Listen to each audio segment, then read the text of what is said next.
आहे ना, या जिल्ह्यामध्ये अनेक मोठे नेते होऊन गेलेले आहेत ज्यांनी संस्कृती जपली, विचार जपले.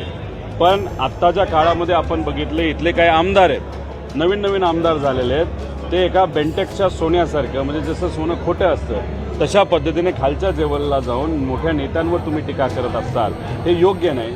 चंद्रकांतदादा पाटील साहेबांच्या बाबतीत बोलायचं झालं तर भाजपचे प्रामाणिक, RSSचे प्रामाणिक कार्य विचार वेगळा असला तरी प्रामाणिक ते राहिलेले आहेत आणि आज त्या पक्षाबरोबर आहेत, मोठे नेते आहेत.